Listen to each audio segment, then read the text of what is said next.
so blind. You so do not understand. You weren't there at the beginning. You don't know how good it was, how important. This is it for you, this jumped-up firework display of a toy advert.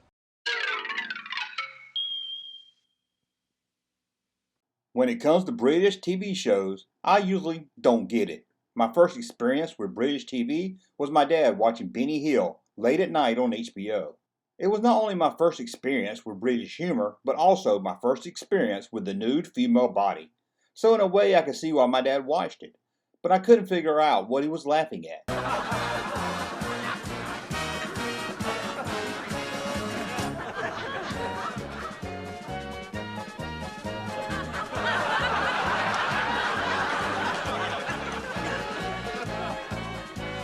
A few years later, I would watch my brother laugh, and this time there was no new women, but there were a lot of British-speaking men. When my brother would roll with laughter watching the Mighty Pythons, again I was lost. I didn't get it. Why was a dead parrot so funny? I've got a nice fresh cuttlefish for you if you wake up, Mr. Polly Parrot! Wealth is the only reality, and the only way to obtain wealth is to take it away from somebody else. Wake up, Blake. Not until power is back with the honest man. Have you ever met an honest man? In the late 80s, thanks to PBS, I was able to find some enjoyment with British television, thanks to the great writing of the science fiction classic Blake 7. Was I at a turning point to British humor? Was I coming of age? Taking advice from who I thought was a friend, I checked out Doctor Who and was left baffled, wondering why he and his friends felt it was the best science fiction television show ever made. Over the years, I could never get into any British television show. Most of what I did try was British comedy, and it was humor that I didn't hate, I just didn't get. I did enjoy Mr. Bean for about 3 minutes. Even when Billy Connolly took over as teacher on Head of the Class, I turned off. As I got older, I kept trying. As a fan of The Office, at least the first few years, I was told over and over again that the British Office was much better and so much funnier. So I checked it out, and I could not understand one word they were saying. I told him once that I don't like jelly. I don't trust the way it moves. Yeah, you showed him a weakness. He pounced. You should know about that. What? What are you saying? I can't understand any of this. Some reason I never had an issue understanding anyone on Blake 7, but when it came to The Office, I didn't know what anyone was saying 90% of the time, so I turned it off. Not too long after that, I was told by a friend that I would love Spaced, a British television show comedy.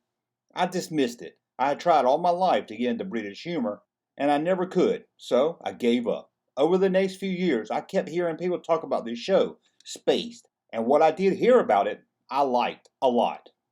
In 2004, while attending Dragon Con, my friend and I was able to get an early U.S. screening of a new zombie movie called Shaun of the Dead. I never was into horror movies, and really not into zombie movies. But it was free and my friend was excited, so I went along. As the movie started, I was ready to hate it. But within the first 10 to 15 minutes, I found myself not only laughing, not only understanding what everyone was saying, but something happened that I didn't expect. I found myself connecting with the two British leads and wrapped up in the movie's simple story. By the end, I loved it. I wanted more. That's what my friend told me. Not only did it star the same two guys from Space, but it was also written by one of them, and the director of Shaun of the Dead was also the director of Space. So if I loved Shaun of the Dead, I should love Space. And more importantly, if I could understand what everyone said in Shaun of the Dead, then I should understand everyone on Space. So that was it. I was going to try. And being that it was only 2 seasons with a total of 14 episodes, even if I didn't like it, I could easily give it a fair watch.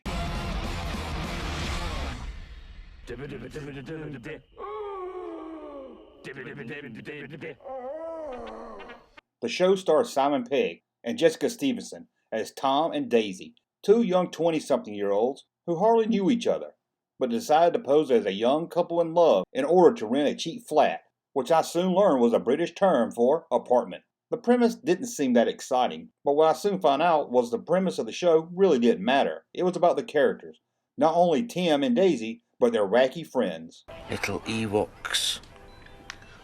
An entire empire brought to its knees by small, furry creatures. Mike, I really am not in the... Oh, shit!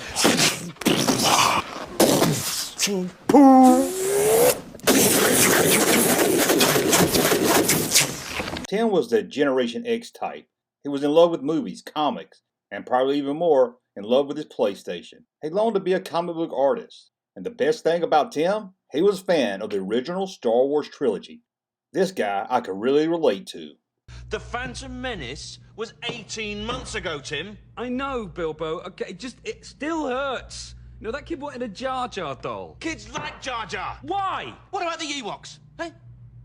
They were rubbish. You don't complain about them. Yeah, but Jar Jar Binks makes the Ewoks look like fucking Shaft. Daisy was a wannabe writer who would often drag her feet about writing assignments. Out of the two, she was the happy-go-lucky, the one that always looked on the bright side. Something about her was very likable, almost from the start of the show. Mike was played by Nick Frost, who also starred with Simon Pegg in Shaun of the Dead. He is obsessed with the military and best friends with Tim. He is often used as a dumb sidekick type character, but often is shown to be very smart, at least in his field of expertise. And then there's Brian, who stays in the same apartment building, the flat building, as Tim and Daisy. He's a starving artist, shy and awkward. What is mostly due to the death of his childhood pet dog, Pom Pom. His painting at times is driven out of his anger, pain, fear, and aggression. His art is his passion. Marcia, the alcoholic landlord of the flat, hardly ever seen without her cigarette and a glass of wine. She has a teenage daughter that she's always at odds with, but we never fully see the daughter, at times only fleeing her flat after an argument with her mother. And as for Marcia, I really can't understand anything this lady says throughout the show. Save the bottle of champers for the big night. I'm sure I can resist its charms till then. But I still love her character. Her British accent that I have a hard time understanding, for some reason adds to her charm. There's a few other characters in the series, such as Daisy's best friend Kate, but those are the core four that make up the show. Derek, Babylon 5's a big pile of shit. Get out! Yay! It's really hard to say this show is about this show is about that, and make it sound like a great show. The premise of the show is typical, but it's the writing and the character that make this show so funny and different.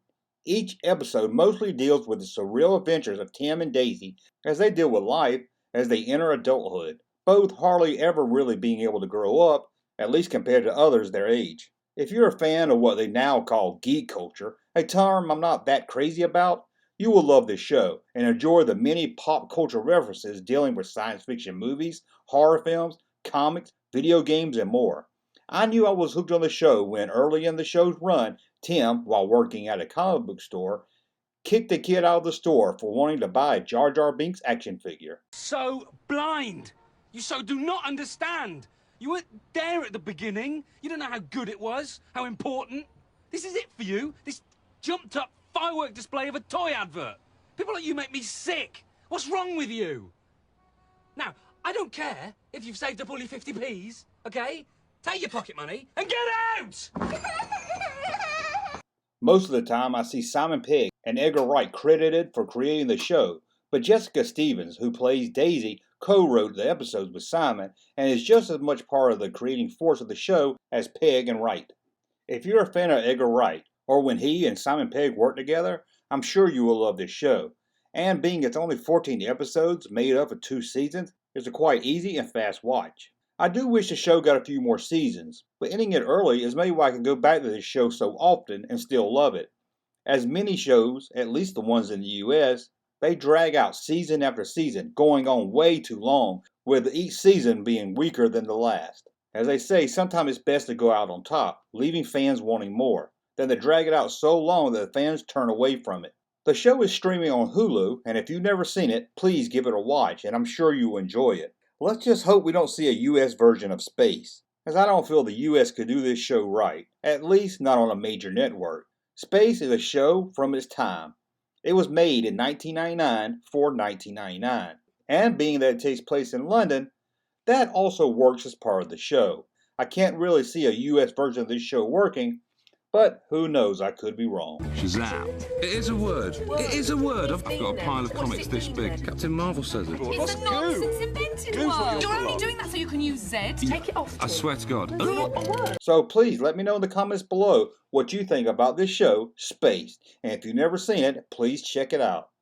Well, I want to thank you for watching. As always, please subscribe to the channel, thumb up so I know you like my content, and I'll be back again very soon.